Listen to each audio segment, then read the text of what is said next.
My name is Ethan, and last winter, I took a seasonal caretaker job at a national park in northern Alaska. Most people think the real danger out here is the cold or the wolves. They're wrong. The real danger was something no one warned me about. Isolation. Winter in Alaska barely has a day, just a few hours of dull gray light, and the rest is endless, suffocating darkness. My cabin sat alone at the far edge of the park. No neighbors, no phone signal, and a radio that only worked when it felt like it. When the ranger dropped me off, he said something I'll never forget. "If you hear knocking at night, don't open the door." I laughed. He didn't. When I asked him why, he only said, "You'll understand." The first signs. The first few nights were peaceful. Just the usual sounds of ice-cracking branches scraping the roof, and the wind screaming through the trees. But on the fourth night, at exactly 2:41 a.m., I heard it knock, knock, knock.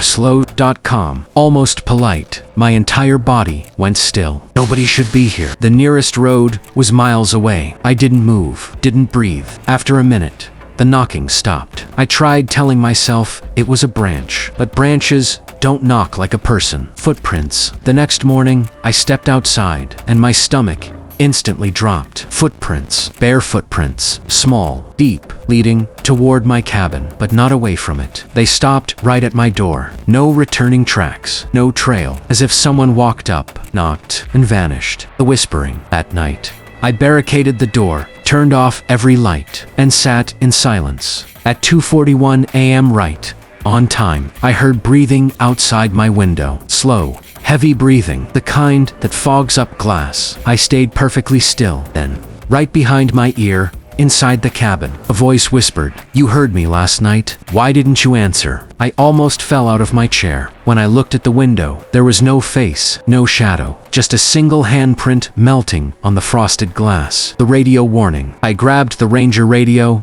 and switched it on. Static. More static. Then, suddenly, a woman's voice whispered through it, "Don't let it in." Before I could reply, the signal cut. The lights flickered. The temperature dropped so fast, my breath turned white. Outside, something circled the cabin, dragging something heavy behind it. Every few seconds, it tapped the walls with long nails.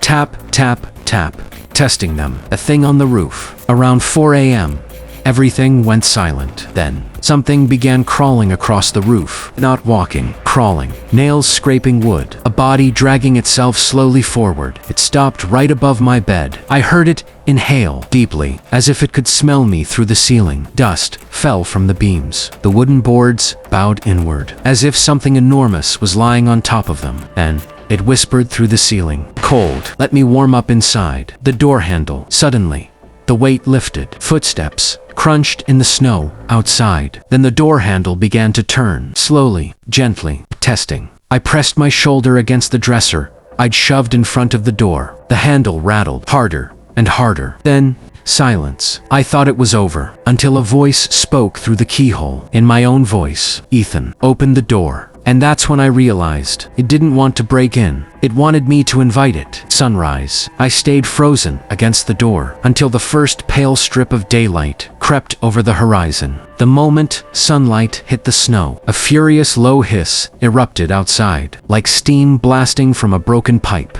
Then footsteps sprinted into the woods. A ranger arrived later that morning. I told him everything. He didn't look surprised. He just said, "It comes every winter. Looks for people living alone. Knocks until someone answers. And if they ever do." He didn't finish. Final warning. Before he left, the ranger picked something from the snow and handed it to me. A human tooth. Small, gray, still warm. I quit that job the same day. But sometimes, even now, at 2:41 a.m., I swear I still hear it. Knock, knock, knock.